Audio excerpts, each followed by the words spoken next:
Alors bonjour, je m'appelle Annie Demers et je suis enseignante de français depuis maintenant 14 ans. Dans cette vidéo-ci, qui s'inscrit dans une série où j'aborde la question des connaissances littéraires à avoir à l'épreuve uniforme de français au cégep, plus communément appelée l'EUF. Donc, dans cette vidéo-ci, je clôt la série parce que j'aborde la question de la littérature contemporaine. Donc, pour ceux qui me suivent, c'est que de façon très chanceuse, je suis tombée sur un site fait par un ancien professeur de littérature au cégep qui a aussi été superviseur à l'épreuve. Donc, vous pouvez le contacter, il y a des exemples de dissertation. Et là, lui, il a mis à notre disposition tous les sujets qui ont été posés dans les sessions d'examen depuis 28 ans, donc depuis 1996. Ce qui m'a permis de faire un document Excel et d'analyser de façon mathématique qu'est-ce qui se passe avec cet examen-là. Donc, les récurrences, pour que vous puissiez étudier et vous sentir prêt, puisque, dans le fond, ce qui vous stresse, c'est que vous ne savez pas c'est quoi les sujets. Mais il y a quand même des choses qui ressortent. Donc, il y avait des éléments qui ressortaient lorsque j'ai fait ma vidéo sur la littérature française. Il y avait des éléments qui ressortaient lorsque j'ai fait ma vidéo sur la littérature québécoise. Et c'est exact, et c'est également le cas pour la littérature contemporaine. Donc, pour la littérature contemporaine, c'est que si vous regardez mon document Excel, donc ce qui est en bleu, ce sont soit qu'il y en a un ou deux qui portent sur la littérature contemporaine. Ça veut dire que depuis le début, à chaque session d'examen, sauf lorsque vous avez du blanc comme ça, donc vous avez beaucoup de chances d'avoir donc un examen, un sujet, même ici deux, donc un sujet sur trois, voire deux sujets sur trois portant ou ayant dans son énoncé de la littérature contemporaine. Alors, je voulais vous faire une synthèse, comme j'ai fait précédemment, de tous les auteurs qui avaient été posés. Mais ça s'est avéré extrêmement laborieux. Donc, j'ai commencé, oui, et je vous le donne aussi dans le descriptif de vidéo. Donc, j'ai commencé comme ça avec la première session, c'était août 2024, et je me suis arrêtée en 2021. Donc, j'ai fait 3 ans. Parce que ça s'avérait vraiment trop laborieux et j'aurais passé je ne sais pas combien de temps, j'en étais à 2 semaines à travailler là-dessus. Donc, j'ai dit non, non.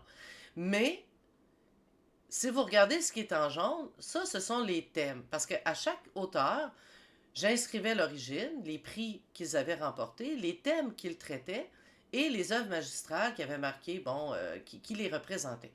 Et là, il s'avérait qu'il y avait des récurrences au niveau des thèmes pour chacun d'entre eux.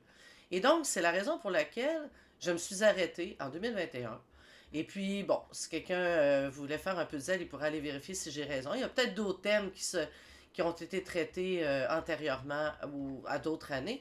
Mais bon, je vous présente ici, et ça sera l'objet de ma vidéo sur la littérature contemporaine. Donc, je vous présente les 3 thèmes qui m'apparaissent récurrents, qui ont ressorti que tous les auteurs, ils ne traitent pas des 3, évidemment. Il y en a qui traitent de 2, il y en a qui traitent de seulement un. Mais voici le premier thème. Donc, c'est vraiment thème multiculturel. À savoir que, il y a, bon, vu que beaucoup d'entre eux sont des immigrants, etc., donc beaucoup vont parler de leur pays d'origine. Il y en a qui vont parler de leur processus d'immigration. Il y en a qui vont parler tout simplement du voyage. Tout le monde parle de l'identité ou à peu près. Des deuils, des pertes, de la résilience. Donc, tout ce qui a rapport à la culture, mais à la multiculture.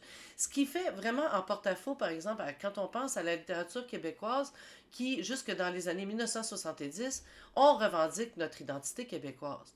Mais quand on entre dans la période de la littérature contemporaine, même les Québécois, beaucoup de Québécois en fait, vont parler de l'identité, mais de façon vraiment multiculturelle. Donc on pense, si je me souviens bien, Evelyne de la Chenelière, qui est dans la liste ici. OK? Donc, c'est vraiment, c'est ça, des thèmes récurrents qui ressortent. Donc, on aborde vraiment l'identité de façon multiculturelle. Ensuite, un des thèmes que j'ai trouvé qui ressortait de façon plus récurrente qu'antérieurement dans l'histoire. Donc, ces thèmes féministes, puis j'entre là-dedans. J'ai un exemple dans le tableau où les hommes vont parler aussi, vont questionner la masculinité et la virilité. Donc, c'est comme en porte-à-faux au regard des femmes. Donc, beaucoup vont parler de l'impact silencieux des femmes dans l'histoire, de la résilience devant le pouvoir patriarcal. Donc, c'est un autre thème que je trouvais qui sortait, bon, moins de façon récurrente que celui de du multiculturel, mais quand même. Et puis là, ces thèmes-là vont des fois être sous-jacents aux 2 autres thèmes précédents. Donc, d'un point de vue plus universel, la vie, la mort, la condition humaine. Et beaucoup aussi, ben certains plutôt, vont traiter de la question de la terre et de l'écologie, etc. Donc, on en a un exemple justement dans la synthèse partielle que je vous ai fait ici. Donc, je ne suis pas arrivée à l'objectif que je m'étais fixé de vous présenter une synthèse exhaustive de tous les auteurs contemporains qui ont été présentés à l'examen parce que je veux faire d'autres vidéos aussi pour vous aider plus au niveau de la structure du texte. Donc, c'est la synthèse que je vous présente par rapport à ça. Si jamais vous aviez des questions ou des suggestions pour que j'approfondisse encore, eh bien, évidemment, je vous rappelle que vous pouvez m'écrire à mon adresse ici, courriel. Et donc, je me ferai un plaisir de vous répondre dans les plus brefs délais.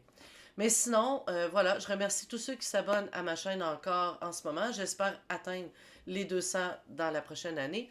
Mais sinon, OK, dans tous les cas, je vous souhaite à tous un franc succès dans votre parcours en français pour le reste aussi de vos rêves dans vos vies.